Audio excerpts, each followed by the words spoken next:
Are the words about a pandemic at this point? No, we're not at all, and we have it totally under control.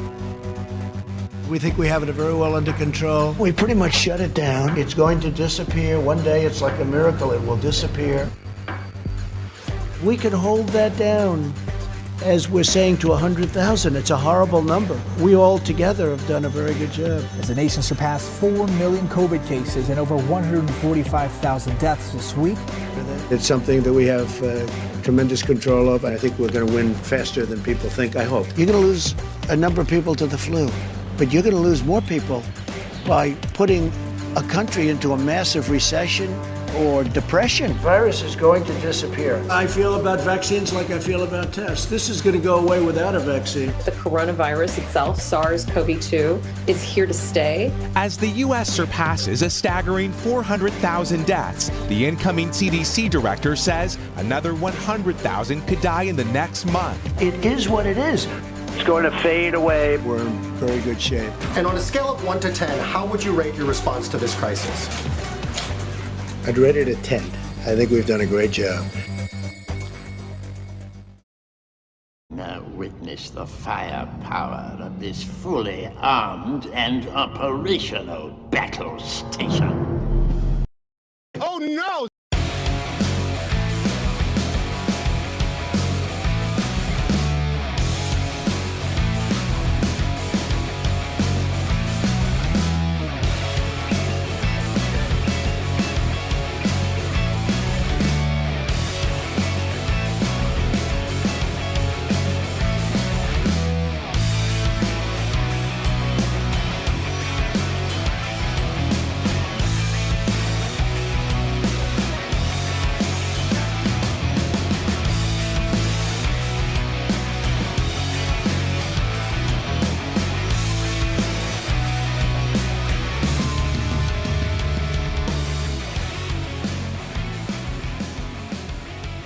It's Friday. You know what time it is. Time to go around the nation. Do it. Welcome everybody to the show. We got a good one today. We got QAnon Shaman back in the news. Wait, no, he doesn't want to be called. Well, why don't we just not give that part away? We're gonna have some fun with that. We got TikTok teens doing what they do best, fighting against ridiculous Republican governors. We have Trump Tower. Problems there. They're having a little bit of problems with the rent. We got Joe Manchin. Big new story on Joe Manchin and just how far his corruption runs. Yes, that hole just keeps getting deeper. So I'm going to dive into that and the infrastructure. And then, of course, Tucker Carlson thinks crime is okay as long as it's Republicans that do it. Fun. So, that said, please like and share the stream if you haven't already. Very important that you do so. Very important. Sharing is indeed caring. Spread it around. It's like pretend we already live in like communism and just spread it. Redistribute the stream everywhere. Redistribution of the share the wealth. Share the wealth. The wealth of knowledge. All right. Anyway, with that, we might as well get started. Let's do it.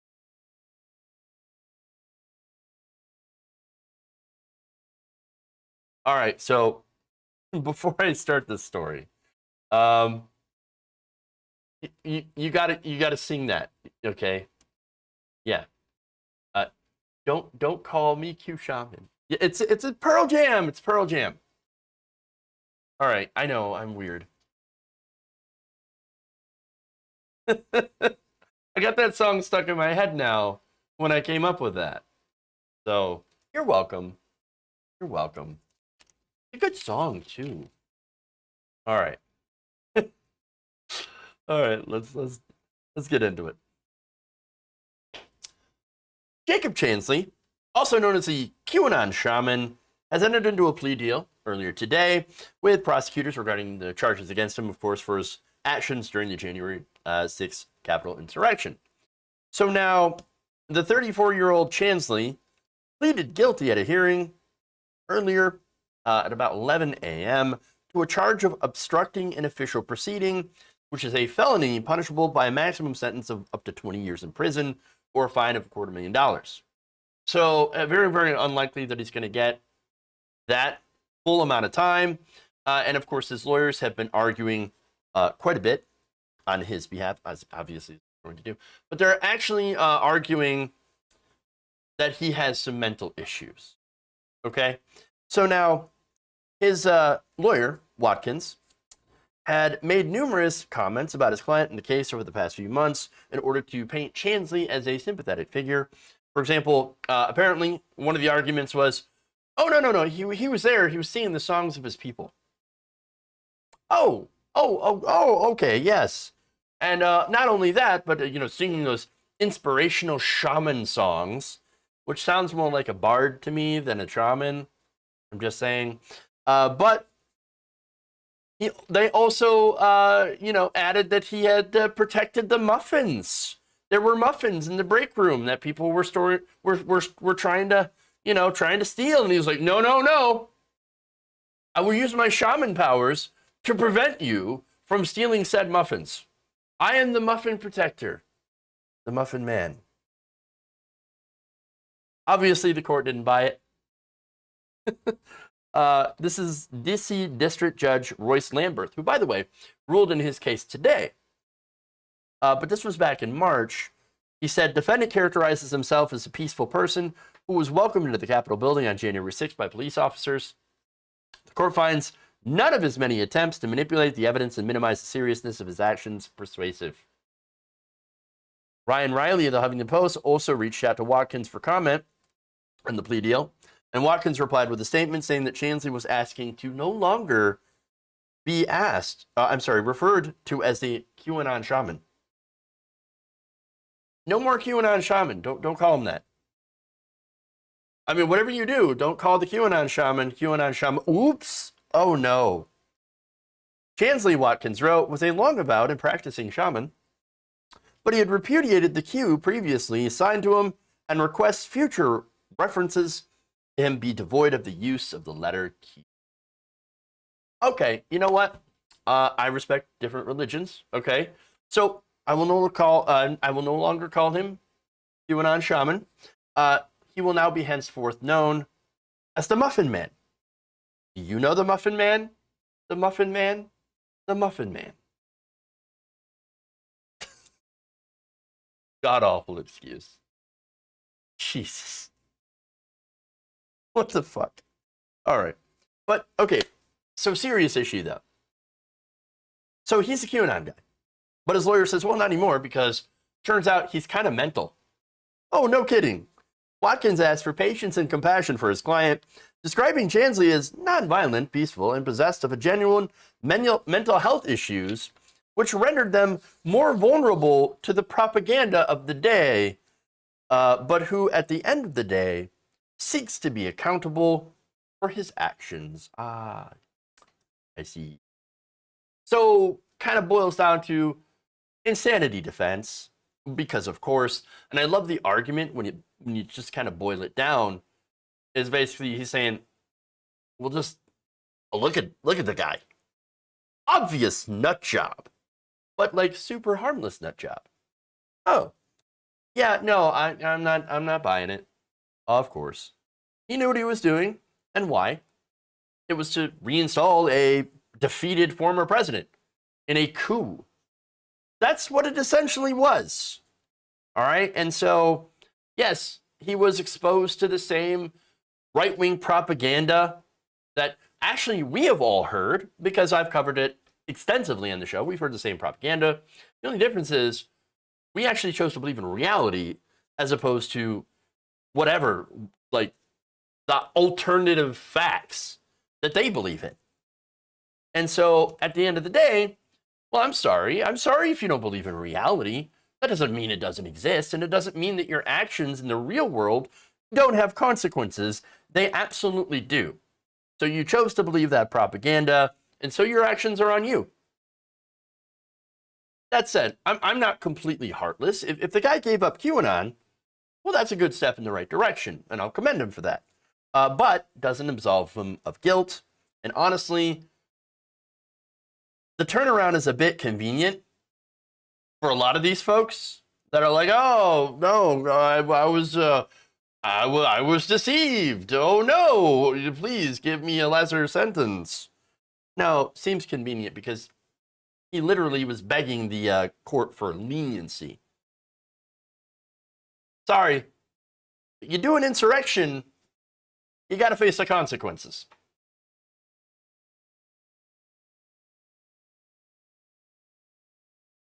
All right. It was just a prank, bro. Yeah, though, that's what it was. Yep. It was a prank when they were, chanting "Hang Mike Pence" too. Oh no, I'm sorry. It's hang my pants. That's what it was. Hang my pants. Mike Pounds. Yes. Oh my God. All right. How about asking Donald Trump for help? Yeah, that's really interesting because who was not testifying on his behalf? Donald Trump. Or who tried to pay his legal bills? Donald Trump. Weird how that turned out. Oh, where's Donald Trump? Where? All right. Anyway, let's move on. And then they say, is Donald Trump an intellectual? Trust me, I'm like a smart person.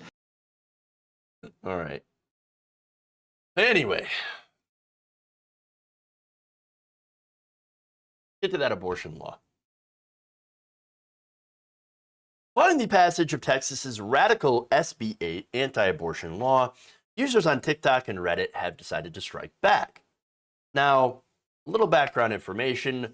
That law essentially makes it illegal to help women in Texas get an abortion after the 6th week of pregnancy. Now, most women don't know that they're pregnant at that point. And to help enforce it, a anti-abortion group, Texas Right to Life, has established a digital tip line. So basically now they've got people who are essentially bounty hunters out there going and reporting anonymously women they think might be having abortions. Yeah. And so the website itself says any Texan can bring a lawsuit against an abortionist or someone aiding and abetting an abortion after 6 weeks. Those proved to be violating the law could be fined a minimum of $10,000. So that's what's really insidious about this, okay? So anybody in Texas is a rando, right?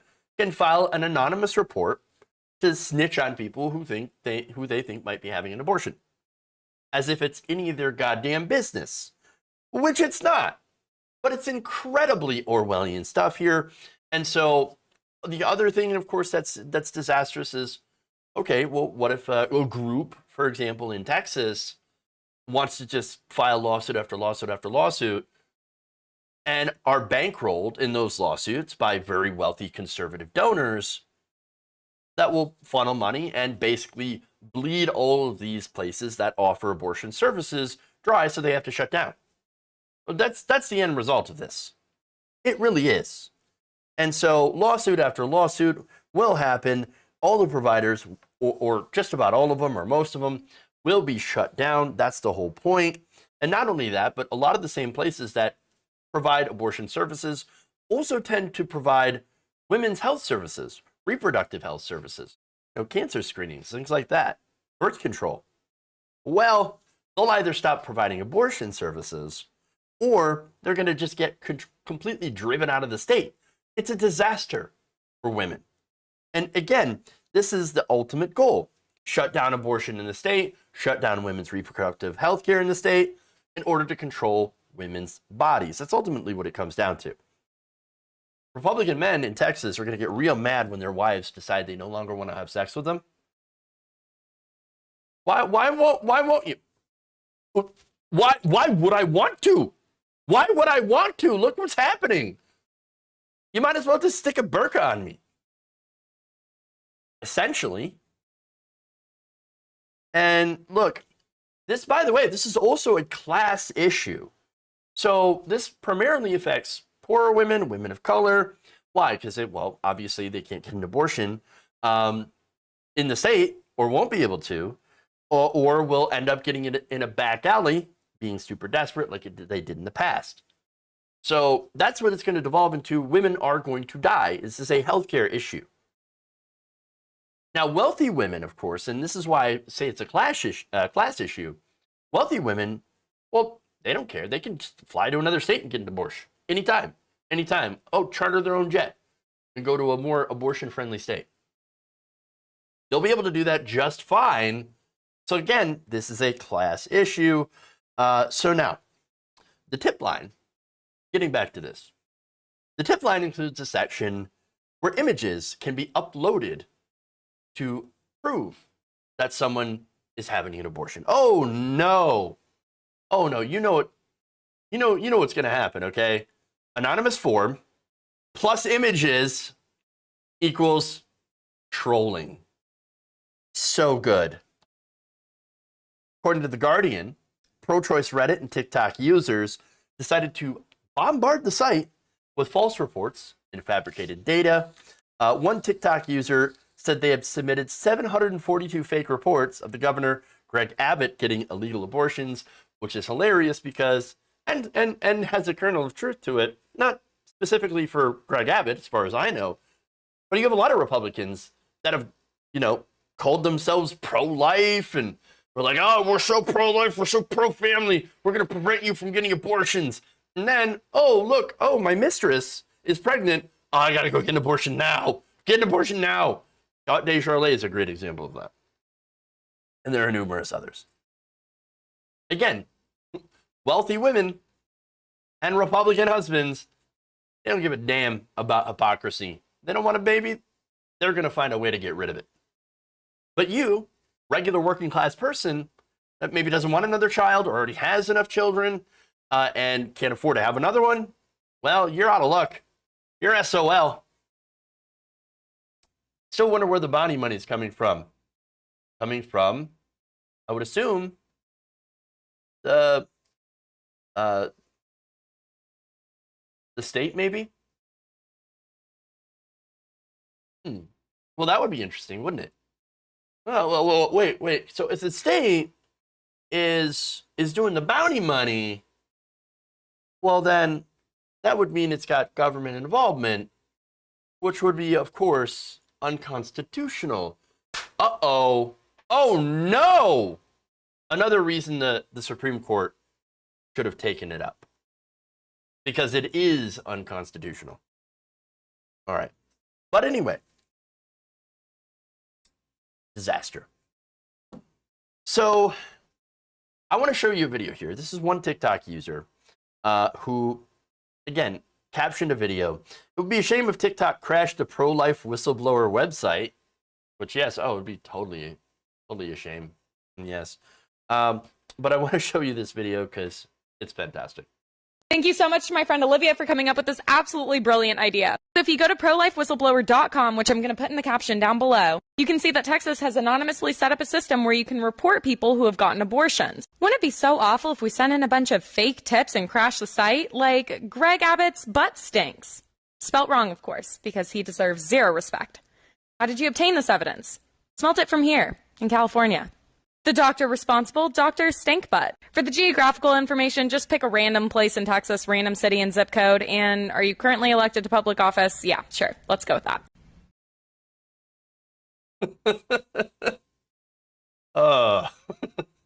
Dr. Stinkbutt. Well done. Well done. So now other TikTok users have also done some more unorthodox methods. One sent a bunch of Shrek pictures, and others sent some Shrek porn. Nope, not kidding. Not kidding about that last one. I didn't even know it existed. Dear God. Well, now guess what? Every person that is running that anonymous tip line, they now know what Shrek porn is. So now, another activist who goes by the name of Sean Black said he programmed a script to submit reports en masse to the website automatically. He released a Python script and an iOS shortcut for the less tech savvy to send thousands of reports a day, essentially, of course, with the effort of, or with the goal of crashing the website. Now, of course, I'm not endorsing any of this. No. I'm not saying do a DDoS or anything like that. That would be wrong. That would be really, really wrong. I urge you all not to do that. I mean, you really shouldn't go and download Sean Black's iOS script and take part in this or send Shrek memes or porn. But, you know, if some people do it, I mean, it is what it is. I mean, whatever. That day, I guess. and you know, that website just happens to go down as a result. Well, that'd just be a real shame. Be a real shame.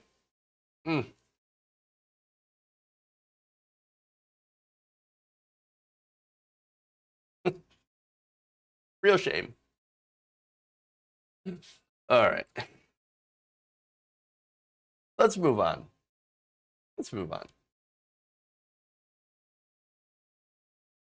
False tips from out of state seem out of their jurisdiction. It's like they didn't think this through. Or maybe they did, right? Maybe they did. Because they wanted tips from, well, anyone. Anonymous. Doesn't matter. Just so they can shut people down. All right, let's go to this story, which is always fun.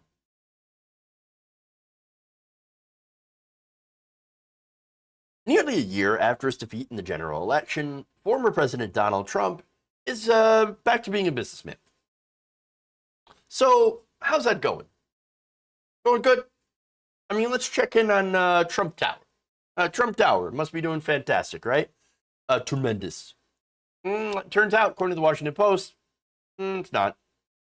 Now, Trump Tower tenants have fallen behind on rent and are now fleeing the building. Yes.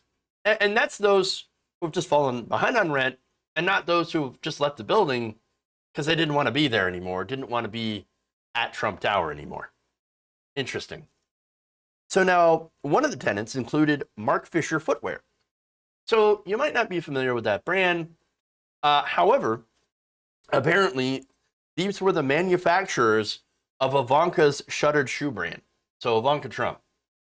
Oops. Another company is Marcraft, which sold $1,400 Trump-branded suits during the Apprentice run. So it's gotten so bad, the Post refers to this as an implosion. Wow. So how bad? Mark Fisher Footwear has racked up $1.5 million in unpaid rent. That's according to a lawsuit filed by the Trump Organization. Marcraft, the suit maker, is $664,000 behind on rent and is merely a carcass after filing for bankruptcy in New Jersey, saying that its only assets were $40.75 in a checking account and 1,200 damaged coats. Oops. Oh, there's more. Legacy Business School, which was once headed by Kris Jenner, head of the Kardashian family, charged $70,000 in annual tuition, or used to. Now they happen to be $198,000 in past rent and have reportedly fallen into turmoil. All told, Trump Tower's 12 leased floors are currently only 75% occupied, which I know sounds like a lot, but it's actually the lowest level it's been since 2013. All told, the 12 leased floors of the Trump Tower serve as collateral for a $100 million loan, one of Donald Trump's largest debts, that is due in full next year. Oh, ain't that a shame? No, not good. Yeah, sad. Yeah, very, very, very sad. However, there does happen to be one sort of piece of good news for Trump. with all the bad stuff that's going on. From the Post, through all that, as Trump Towers dealt with imploding tenants, political backlash, and a broader pandemic-related slump in Manhattan office leasing since last year, it has been able to count on one reliable, high-paying tenant. Oh, here we go. Okay, who is it? Who's the person that's keeping Trump Tower afloat? Oh, it would be Donald Trump. His campaign specifically. Oops. Turns out, Make America Great Again PAC has paid nearly $37,000 in rent since March. Campaign finance expert said that while the arrangement is illegal, it shows Trump is continuing his practice of exploiting loose regulations and his own supporters' trust to convert political donations into private revenue for himself. One person familiar with Trump's PAC, who says that its staffers do not regularly use the office space, so they're not even using it, right? And they're still paying $37,000 in rent. Well, that person said, this may not be the most efficient use of the donor's money.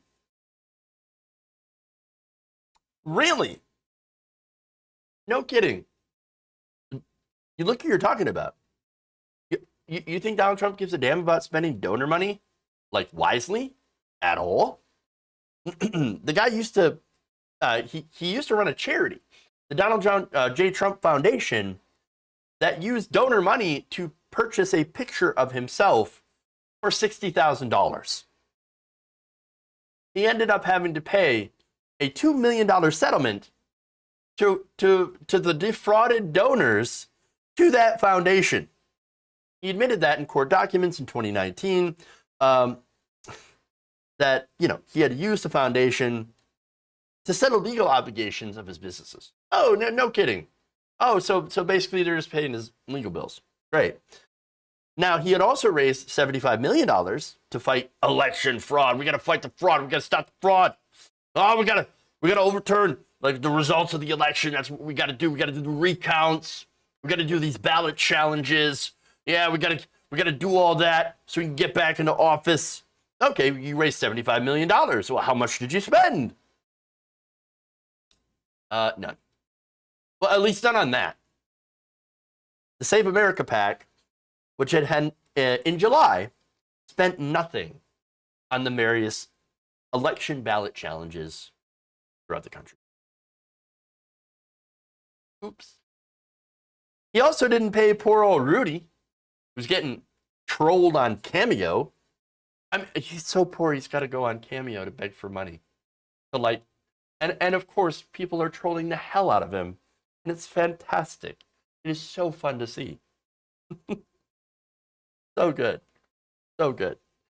So now, according to a separate report, Save America PAC has funded some of the former president's travel, legal fees, staff, and other expenses.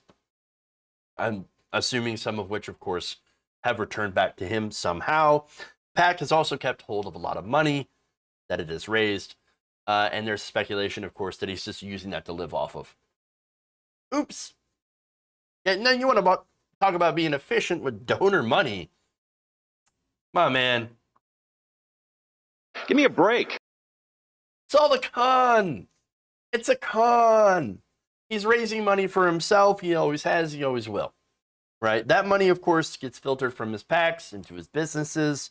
And, of course, that filters into his money, into his pocket. Like he did with a lot of other properties that he's had. For example, I remember talking about Turnberry, right? Turnberry, that resort. Now, Donald Trump had signed a deal to direct air traffic to Prestwick Airport in exchange for having the people, the airmen, stay at Turnberry. The partnership, which began a year before Trump's presidential campaign, according to the New York Times, the campaign kicked off, worked to add Trump Turnberry to a list of hotels used by the airport's aircrew, despite the fact that it is significantly farther away from the airport than other hotels used in a similar manner and had higher advertised prices, according to the Times. Scam artist extraordinaire. And we all know it, of course. We knew then, we know now. The only people that don't know are the idiots that are still giving you money. How stupid do you have to be to keep sending Donald Trump more of your money? Donald Trump, the supposed billionaire that doesn't need your money, somehow, for some reason, you keep sending him your money. Like, how dumb are you? Seriously. Wow. I mean, still, going back to the Trump Tower, well, it is poetic justice, I think, to see some of his clientele either go broke, right? Or move out of his overpriced garbage tower, which should be knocked down and replaced with a homeless shelter. Or like, oh, think about it, like knock over Trump Tower, replace it with low-income housing. I just not sure how you would get the stench out of the area, but I'm sure they'd figure it out. Look, the guy's toxic, his brand's toxic, and at the end of the day, he's going to keep finding ways to try to scam his followers down to the very last one. And when he runs out of that, if that ever happens, of course, he's going to have nothing left. And that's it. Sad. Baby. All right. Yeah. All right. So let's move on. We got a big story here on Joe Manchin. So let's move on to that.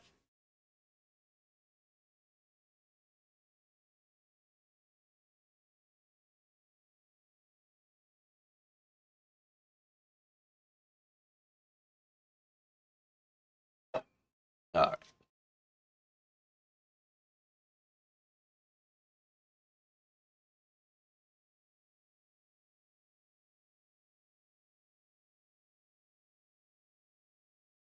Senator Joe Manchin put the brakes on the $3.5 trillion reconciliation package.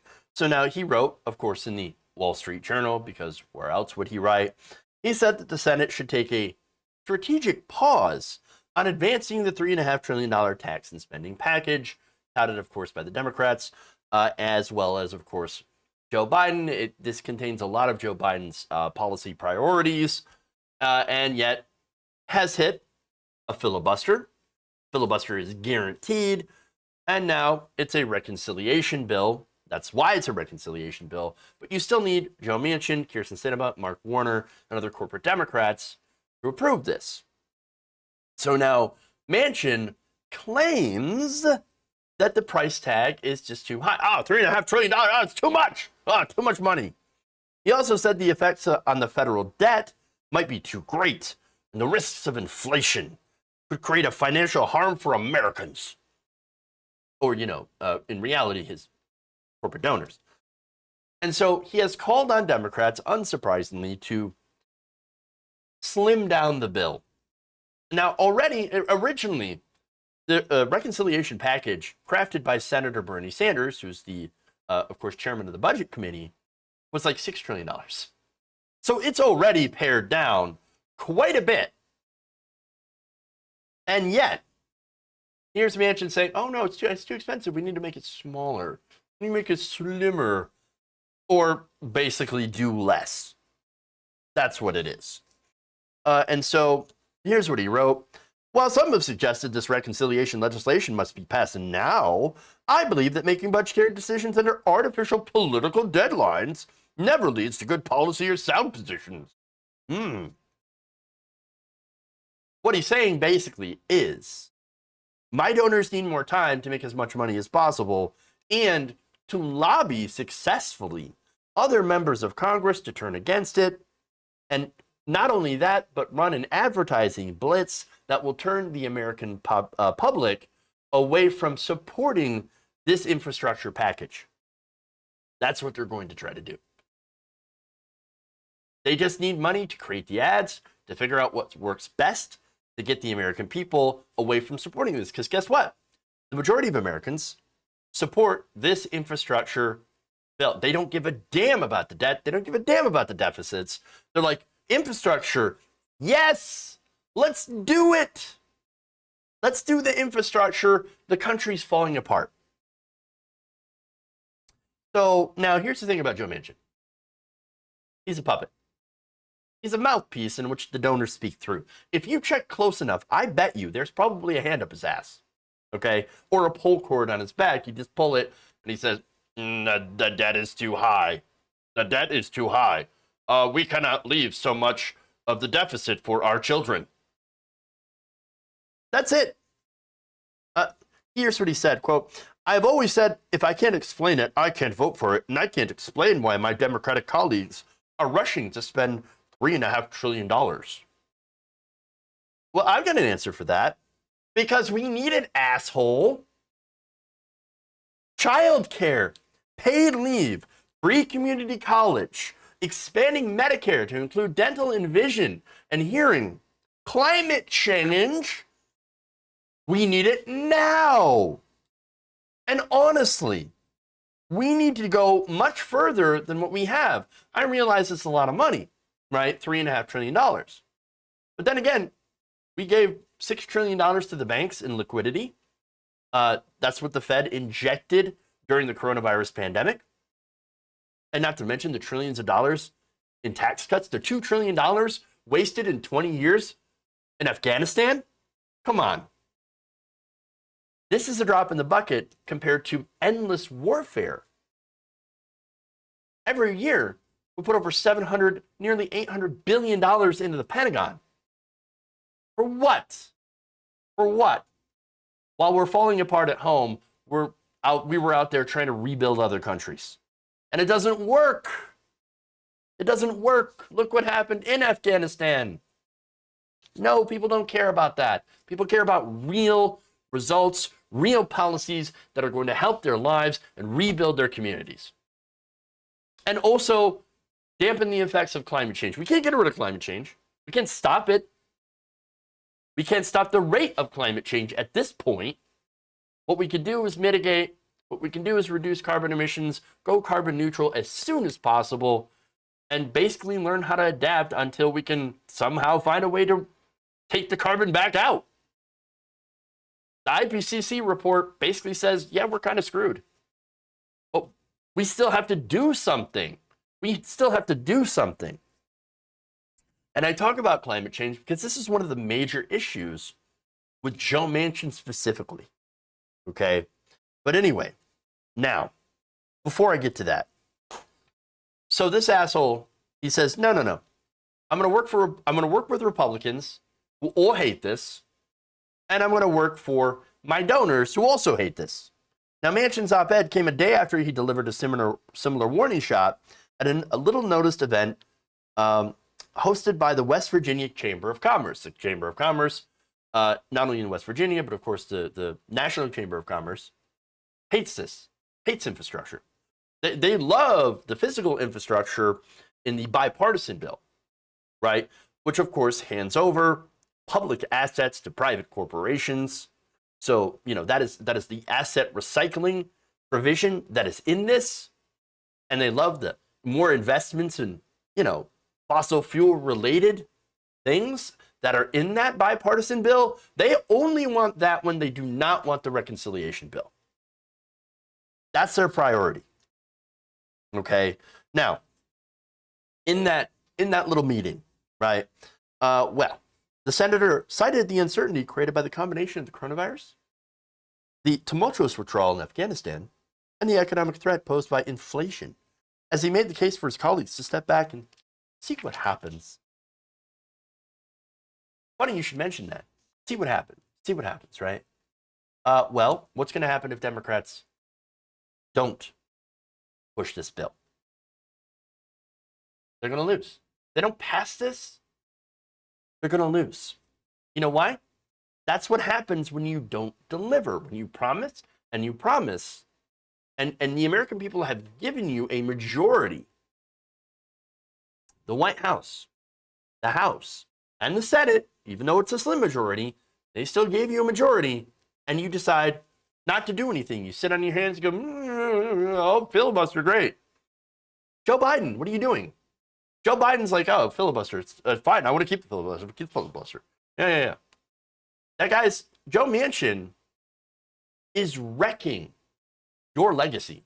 He is wrecking your policy proposals, and you are going to lose. You're going to lose.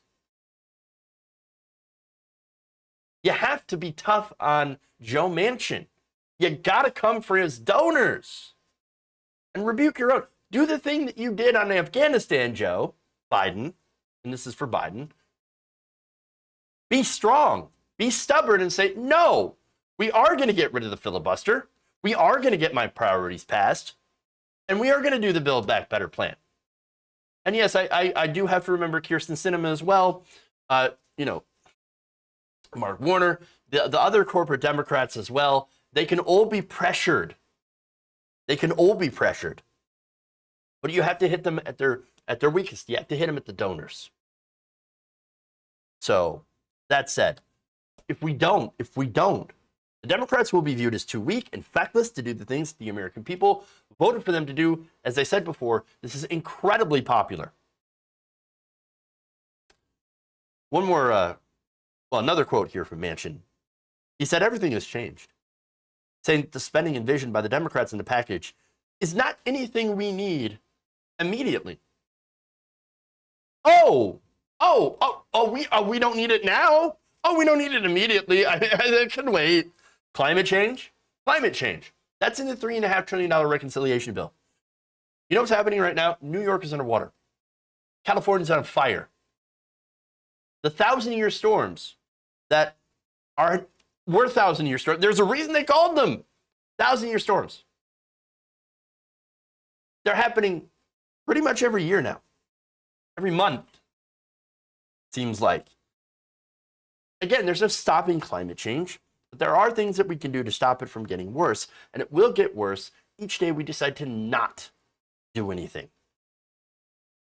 And the most modest proposals in this framework are good, but they're not even close to what we need, which is a Green New Deal.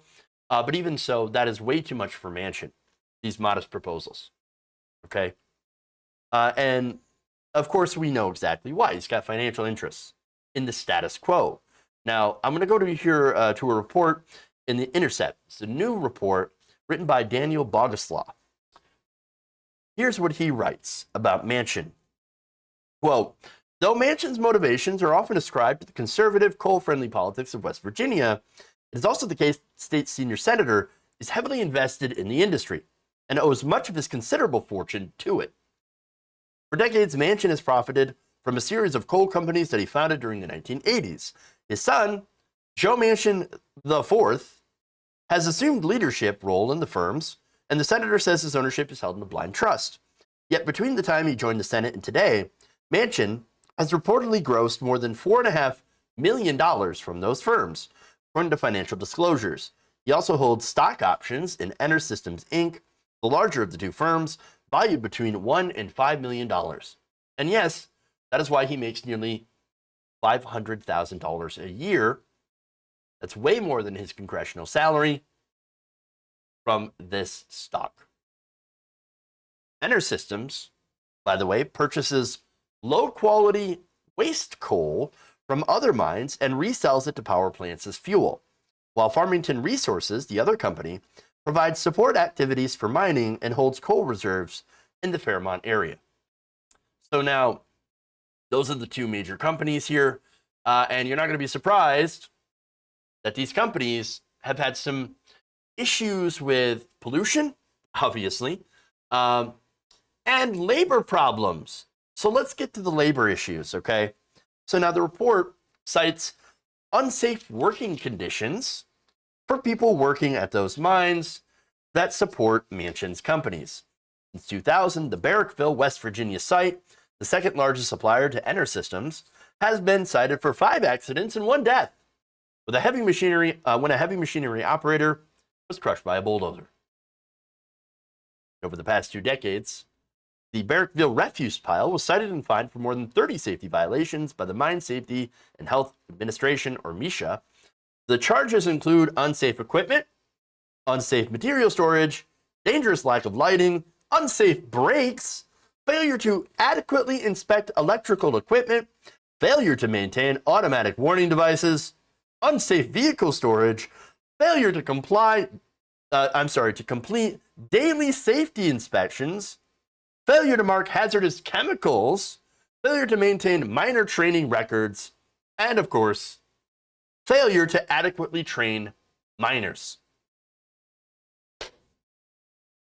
That is just one company. And we're not done. EnerSystem's largest supplier of waste coal as of 2019 is the Humphrey No. 7 mine. They had over 40 safety violations recorded with Misha since 2000. These include failure to safely control dust, failure to maintain adequate vehicle brakes, failure to correct equipment defects, failure to safely maintain power lines, failure to safely store loose hazardous material, failure to maintain adequate firefighting equipment, which in a coal mines explode, there are fires, and you don't have fire equipment. And to come around on that one, failure to properly maintain flammable liquid storage. Come on. And not only that, but the mine has also seen fatalities, 2 of them. First, when a worker died after falling from a coal barge. The second is when a worker was crushed to death by a coal car. So, Jesus.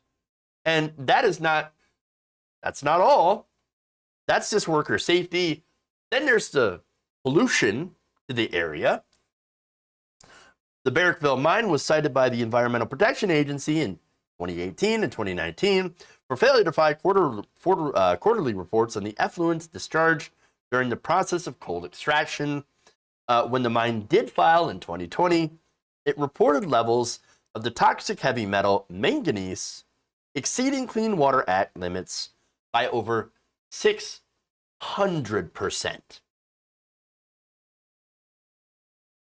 That's a lot of manganese. And in case you're wondering what exposure to manganese does, it has been linked to neurological and fertility impairments and the deaths of infants, killing babies.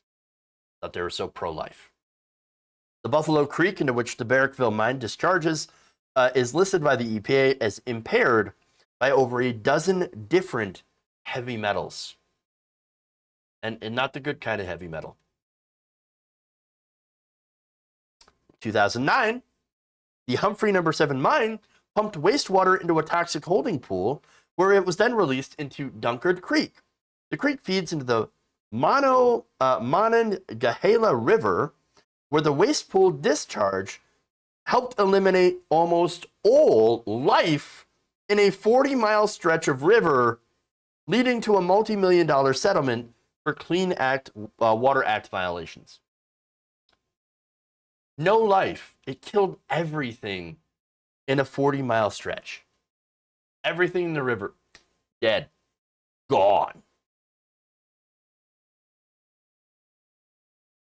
As for climate change, well, obviously, burning coal is pretty terrible for the climate, bad for the environment. And, waste coal happens to be worse. But thanks to Manchin's business interests, and of course, him being elected to governor of West Virginia, he actually codified burning waste coal and then classified it as, get this, alternative energy. Oh, burning waste coal counts as alternative energy. Amazing. This practice not only spews tens of thousands of tons of carbon dioxide and sulfur dioxide into the atmosphere, but the combustion chambers also produce a solid, non-aerosolized byproduct, coal ash. And there are many other issues with coal ash as well. Not surprising, Manchin fought against Obama-era regulations to limit that coal ash, as well as EPA rules limiting mercury and aerosolized acid emissions from power plants. But as I mentioned before, he makes a ton of money from this, from EnerSystems. And that's not counting the millions he gets in campaign donations from the oil and gas industry and the coal industry. And by the way, he's supposed to be a Democrat, right? He's funded by Republican donors. It may not seem like much, but he got a $1,500 donation from Fox Corp. That is the Fox News, the company that owns Fox News, Rupert Murdoch, and he's probably gotten a lot more from other Republican donors as well. As far as corporations go, again, he has received contributions from Pfizer, T-Mobile, Nucor, Honeywell, and Herbalife. Many of them, of course, might have interests that would be challenged by some of the provisions inside of this $3.5 trillion reconciliation bill. Alongside investment in renewable energy, the bill would also attempt to raise corporate tax rates to 28% from 21%. Manchin previously has endorsed a 25% corporate tax rate. You know what it was under Obama? 35%. 35%.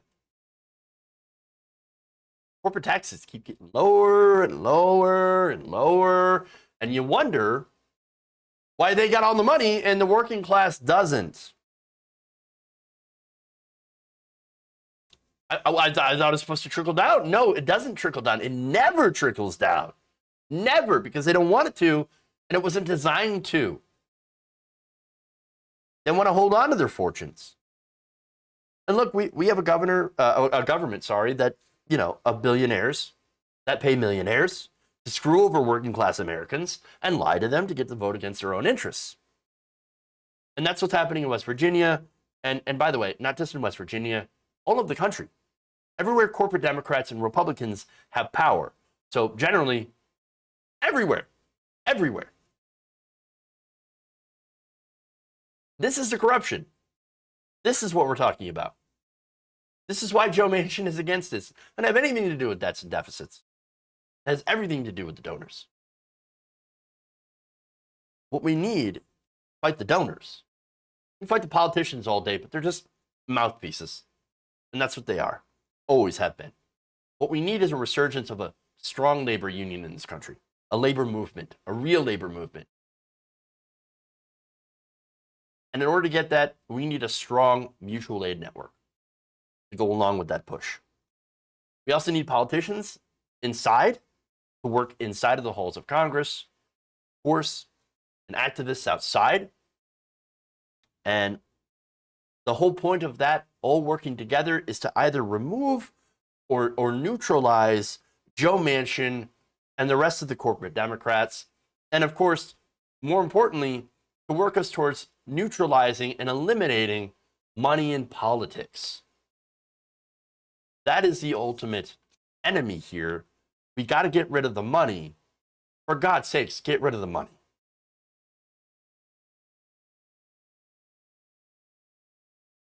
AOC lashed out at Manchin. Yeah. Oh, of course. And that's good. Should absolutely do that. And I like it when she gets tough on other Democrats. I think she should do it more. Wonderful. All right, we got one more story for y'all. 1% are pissing on us. True. All right. Go to Tucker Carlson.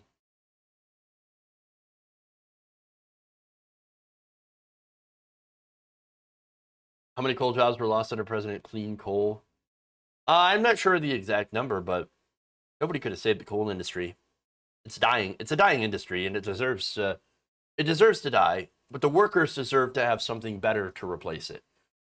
We can't kill off the coal industry until we make sure that every single worker has a better job as a result.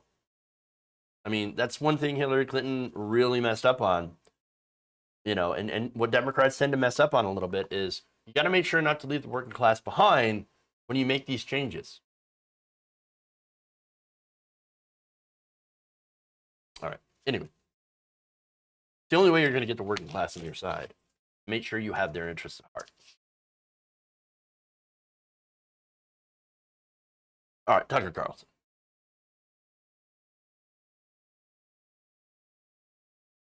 Fox host Tucker Carlson continues to dangerously misinform people about vaccines, despite the fact that he is very likely to be vaccinated himself. Fox News is required to show proof in order to get into the building, the Fox hosts. But his fans don't really care about, little things like that, as long as Tucker keeps telling them the things that they want to hear. And that's just what he did when Tucker went after Manhattan District Attorney Cyrus Vance Jr. So now, Vance recently charged 15 people as part of a scheme to sell and purchase fake COVID-19 vaccination cards. About half of them were charged with felonies. It's believed that some of them are actually healthcare workers. And look, if you work in healthcare, you should probably know better. But as I have heard a lot of anecdotal stories of healthcare workers, nurses, and some nurses specifically, and not to knock nurses because I love nurses, right? They're the ones that are pushing hardest for Medicare for all. But there are some people that are in that field that are not getting vaccinated. And that's insane because what you're doing is you're dealing with ground zero. No, get vaccinated. But anyway, so now some of these people, again, as I mentioned, were healthcare workers, and about 250 of the cards were believed to have been sold to people over Instagram. So this brings me back to the story I did earlier this week. There's that Illinois woman who got busted spelling Moderna wrong. I wonder, if she bought the card. Remember, she was caught at the airport in Hawaii presenting this card that obviously had Moderna spelled wrong with an A instead of an O. And also she had lied about where she was going to stay, her hotel. I wonder if she bought one of these. They're not sending their best, I know. And so here's the thing, right? I can't believe people would actually spend money on these cards when there is a vaccine that is literally free. And look, there's a problem with some people in this country not realizing that it's free. And that's the fault of our disastrous healthcare system here in this country, where we're so used to being screwed over by pharmaceutical companies and by politicians, by hospitals, by insurance companies, where people just assume like, well, of course it's going to cost me an arm and a leg. I don't have insurance. I can't get that. But no, it is literally free. And again, if you don't know that, because of our healthcare system, well, I mean, it's so cruel and terrible. I don't exactly blame you for not knowing. So I'm just going to tell you, it is free and it does work. There's no need to buy these cards. There's no need to buy the cards. There's no need to falsify paperwork in order to skirt public health orders. For example, the quarantine order for 10 days, I believe, in some states where you go into the state, and if you're not vaccinated, you got to quarantine so that you don't spread COVID around to everybody. Because it turns out that if you falsify documents, that's a crime. Nonetheless, Tucker Carlson is going to go on and he's going to say, no, not a crime. These are law-abiding citizens. Leave them alone. Vance has just charged 13 Americans with felonies for buying fake vaccination cards. Several of the suspects, according to prosecutors, were healthcare workers who've been told by the state they'll be fired unless they get the shot. So politicians telling doctors and nurses what medicine to take. That's exactly what they told us they were against for decades. Again, these are healthcare workers. They know the science of COVID far better than politicians, governors, prosecutors. Cyrus Vance has already enlisted big tech to help root out the disobedient in New York. Quote, we need companies like Facebook to take action to prevent the fraud happening on their platform, Vance said. Making, selling, and purchasing forged vaccination cards are serious crimes with serious public safety consequences. End quote. Except that's a lie. Buying a fake vaccination card is not a, quote, serious crime. It's not even close to a serious crime. Buying a fake vaccination card is an act of desperation by decent, law-abiding Americans who have been forced into a corner by tyrants. You know what's a serious crime? Forcing Americans to take drugs they don't need or want. That's a very serious crime. And let's hope in the end someone is punished for it severely. I hope they're punished. You're punished severely. You know what's funny? So earlier, like at the beginning of the clip, talks about how, oh, they're given a choice, right? You either take the vaccine or you lose your job. As a healthcare worker, it kind of makes sense, right? That's also, weirdly enough, the pro-conservative position, firing people for not doing a certain thing, right? These are the people that have, what is it, employment at will, right? That's what they push, right? So that you can fire anybody for basically any reason, and they don't, that's it. You can get rid of them. You can get rid of them. They also push back against labor unions, which of course generally stick up for employees for like reasons, maybe for exemptions. The Republicans did that. Conservatives did that. Big business wanted that, and so that's what conservatives did. Yeah, we can fire you for any reason. Turns out you're creating a health crisis by not getting vaccinated. So yes, unless you get vaccinated, we are going to fire you. Literally free market, right? I mean, that's private sector. It's private sector. What are you doing telling corporations what to do?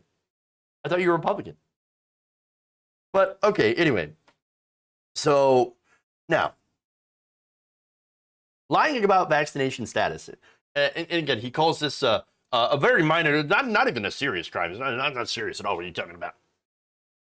Well, okay, lying about your vaccination status and then possibly spreading an infectious disease that's killed 600,000 Americans is, for some reason, in Tucker's mind, not a serious crime.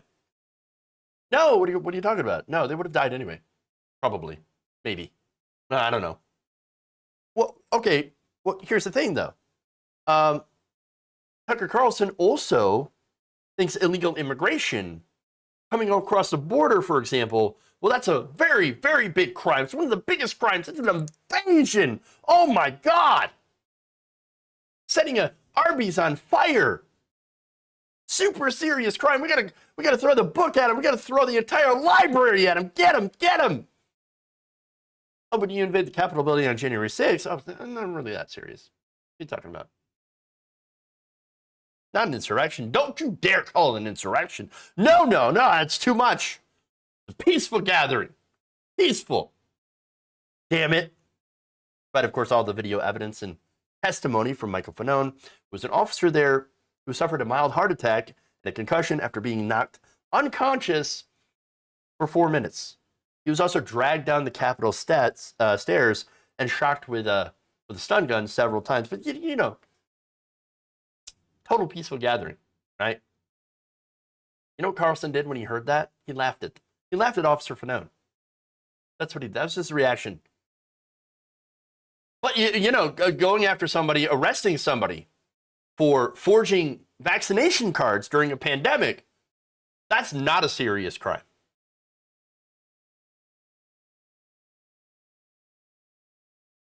Printing, essentially what this is too, printing counterfeit documents. That's what it is. Falsifying paperwork, counterfeit documents. Hey, you know what? There's somebody else who died as a result of counterfeit documents. Who is it? Oh, right. George Floyd, murdered by a police officer for having a counterfeit $20 bill. Weird. I wonder what Tucker Carlson had to say about that. Let's take a look.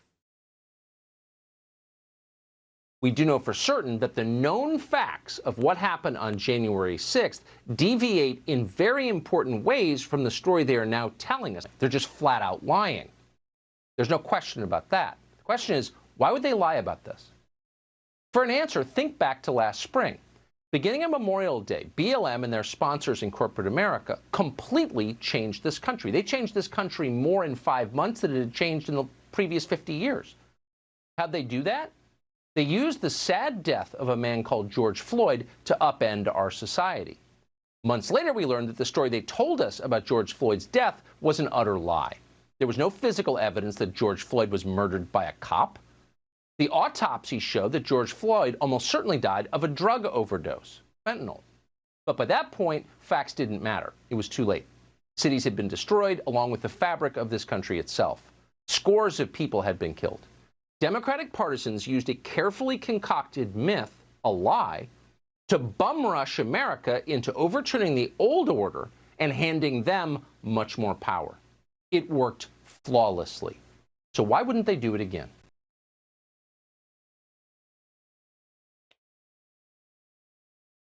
I mean, it's the same theme. Be afraid. Be afraid. They're taking your power. They're gonna come and take your power. They're gonna take everything from you. The BLM's coming and taking your power. Be scared. Be scared. Immigrants are coming. They're gonna take your power. Take your homes. They're gonna take over America. Be scared. Vaccine mandates. They're coming to take your freedom. Be scared. Be scared. Everything that Tucker Carlson said there was an absolute lie. Provable. Provable. The Hennepin County medical examiner had ruled George Floyd's death a homicide, citing the cause of death as cardiopulmonary arrest, complicating law enforcement subdual, restraint, and neck compression. A second independent autopsy found that Floyd died of asphyxiation from sustained pressure from Chauvin's knee on his neck. Wasn't fentanyl. Caught up in the lie. Has he said anything about that? No. Tucker Carlson, and this is just to show once again that Tucker Carlson is a nonstop liar. He can't help himself. Can't help himself. Why? It's because he does it for the money. And that's what he's doing here. He knows that his audience is full of anti-vaxxers and anti-maskers. He probably saw, well, of course he saw, what happened when Donald Trump said, go and get vaccinated. I'm vaccinated. You should get vaccinated. He got booed by the MAGA crowd. The chuds decided to boo him. Oh, boo, vaccines. Oh, I hate them. Why do you hate vaccines? Well, I don't know. I read on a blog somewhere that the vaccines will make my head explode. Something. I don't know. Then shoves horse dewormer. Come on.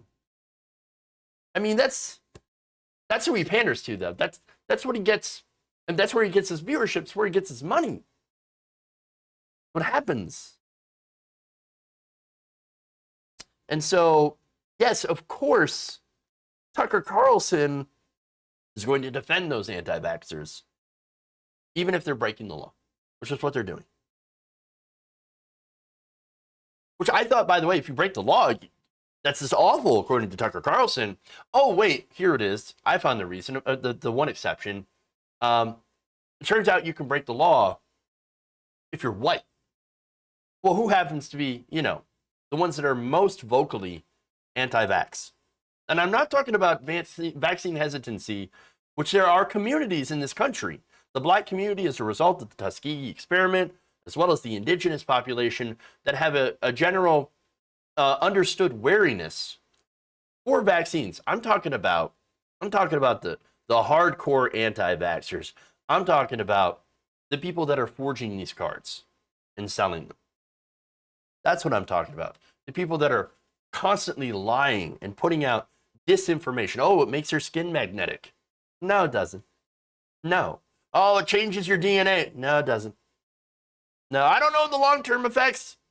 There aren't any long-term effects other than immunity from the COVID-19 virus, meaning that you're way less likely to get it.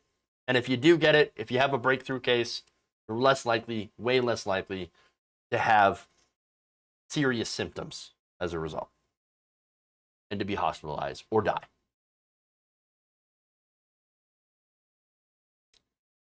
Look, what Tucker Carlson is doing is gross and dangerous, literally encouraging people to lie, some of whom will end up getting COVID, spreading that COVID, dying of COVID, or taking up space in an already overcrowded hospital with overworked staff, who then might also even get sick if they're not vaccinated. And the worst case scenario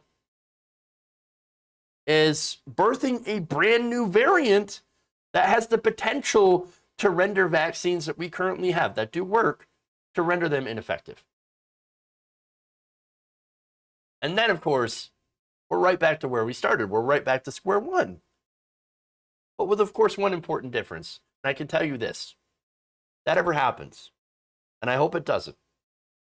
You think the government's going to lock down? You think we're going to do another lockdown like we did? No.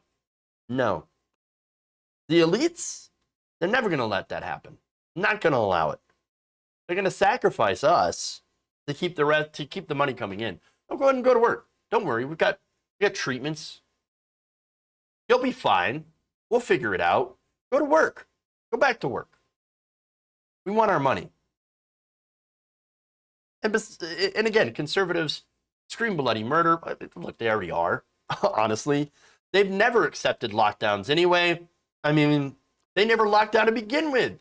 They were the ones where we were sitting home, wearing our masks, doing the things that we had to do. We're in restaurants, tipping very, very poorly. And providing, and of course, you know, being as rude as possible and as terrible, chud-like as possible to the servers that were forced to come to work because they had no other choice, because they were essential and not getting paid to be essential or not getting paid like they're essential. That's the situation. All right. This is who Tucker Carlson talks to. That type of person. Person that goes in that restaurants and treats servers like shit. And they have ruined any chance of getting this virus under control and the rest of us getting our lives back. To that, I have a message. Thanks a lot, asshole. Have a merry fuck you too. Dicks. All right. That's all I got.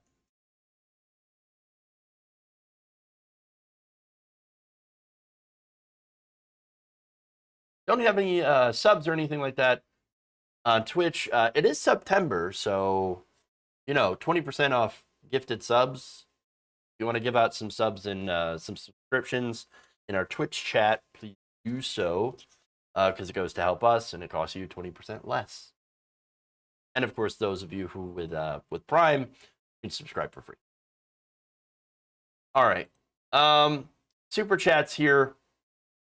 Good morning to you all from New Zealand. Hope you're all safe and sound. Thank you. Thank you. Hopefully you all stay safe and sound as well. All right, everybody. That's all I got. We're going to be off on Monday. So we're going to observe Labor Day. And so we'll be back here on Tuesday, 4 p.m. Eastern, as usual. So a little bit of a short week, but a nice long weekend. So hopefully you all have a good time. Stay safe as always. Thank you. And remember, change begins with you. Love you guys. And we'll see you back here on Tuesday.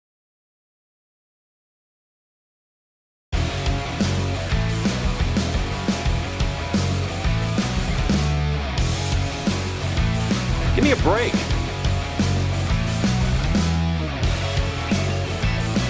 Dumps. Big, massive dumps.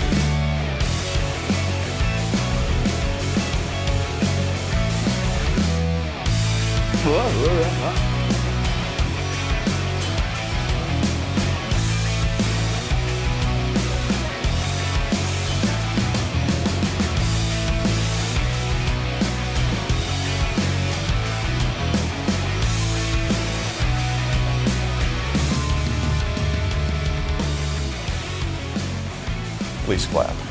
You're kicking me out the door. You're kicking me out the door.